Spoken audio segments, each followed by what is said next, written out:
And what we are seeing around here, with ways people often tell me that this is the most important application. It's a long journey. It's a roller coaster journey. It's a journey of failure.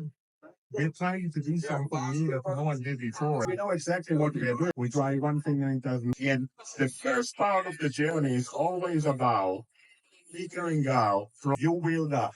You never heard of a company that is way searching Google, WhatsApp, Instagram, Uber, Netflix, whatever it is. What's the difference between any of those? We are searching Google today the same way that we are using Waze. How long did it take those companies to figure that out? We don't know. Because beforehand, we never heard about it. After that, they don't change that anymore. The before part is years. For Waze, it was 4 years. We started in 2007. There is no one here that were using Waze before 2011, 4 years, until we would become good enough. For Microsoft, it was 5 years. For Netflix, it was 10 years.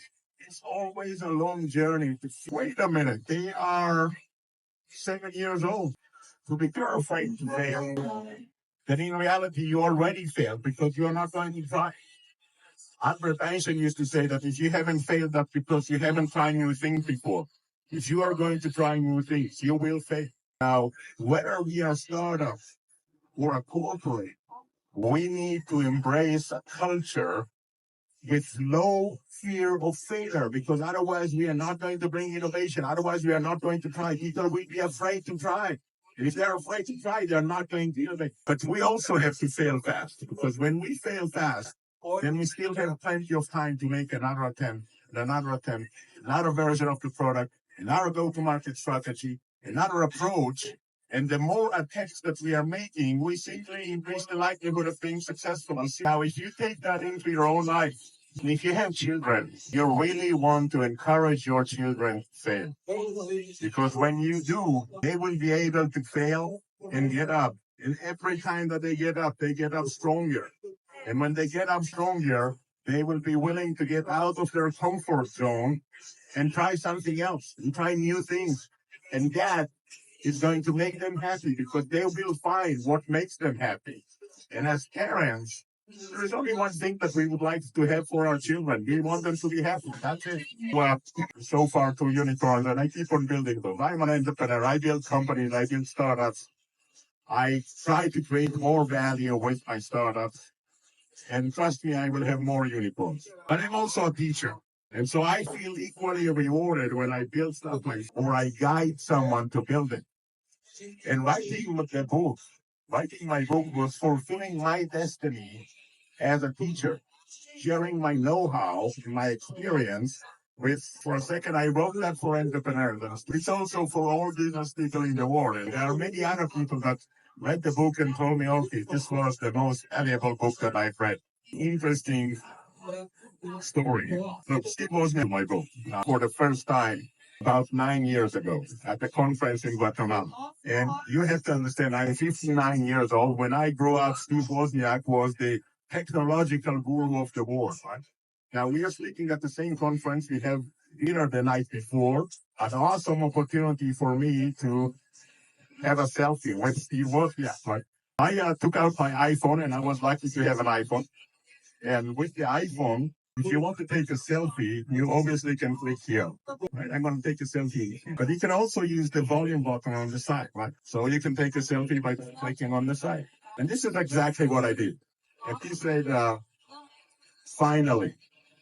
And I said, finally what? Finally, someone using it the way that I meant it to be. Now, for me, that was an inspiration for one of the chapters that speaks about understanding users. There is no right or wrong of how to take pictures. They're both works. But some people are using it this way. Some people are using it this way.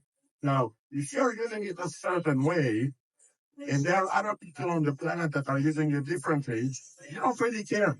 But if you're building a product and you don't know how people are using your product, then you're doing something completely wrong.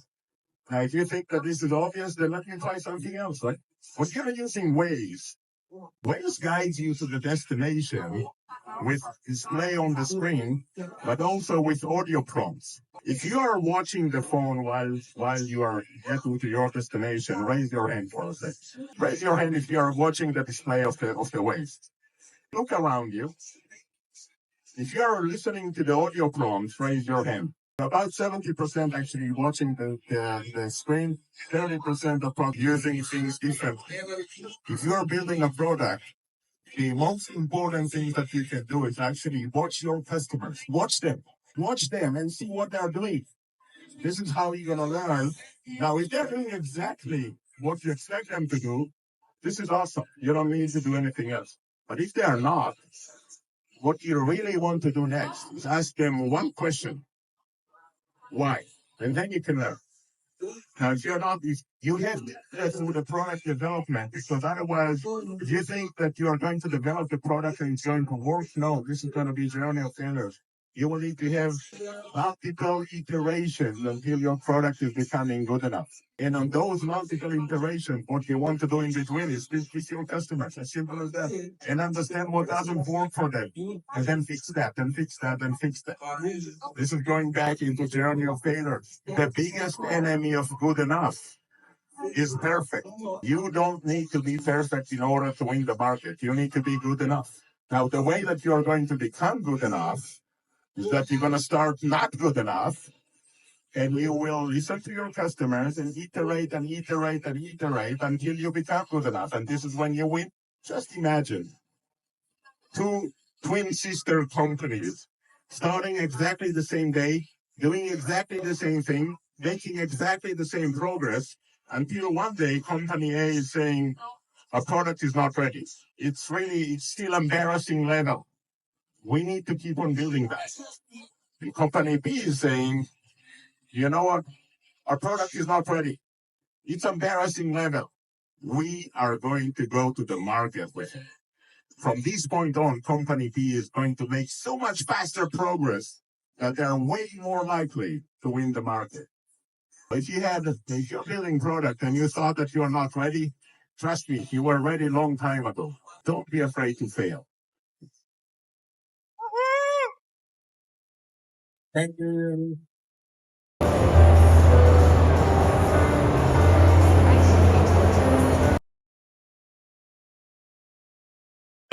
Ó, pessoal, o Thiago e o Daniel não ganharam o livro do Yuri. Não, do Uri. Eu ganhei o meu tem Pedro, não dá pra dar pra ele. Mas o que eles vão ganhar? Eles vão ganhar um vídeo do Uri falando de inovação com esse vídeo no final. E eles vão estar presentes, vai ser um vídeo que vai ficar pra eternidade. Do caralho! Aê! Aê!